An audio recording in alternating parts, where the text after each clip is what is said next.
السلام عليكم تعالى وبركاته. معكم قناة حدث يروى.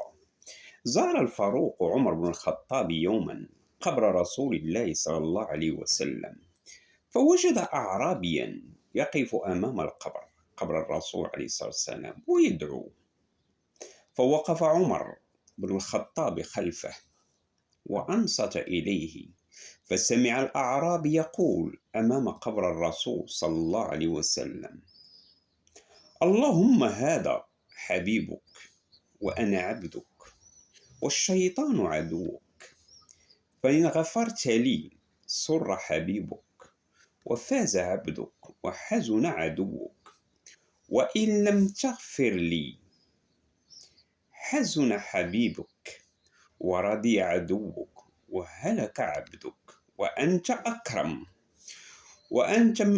من أن تحزن حبيبك وترضي عدوك وتهلك عبدك. اللهم إن كرام العرب إذا مات فيهم سيدا أعتقوا عبيدهم عند قبره، وهذا سيد العالمين قد مات، فاعتقني من النار عند قبره. فنادى عمر بأعلى صوته: اللهم إني أدعوك بما دعا هذا الأعرابي. وبكى عند القبر حتى ابتلت لحيته.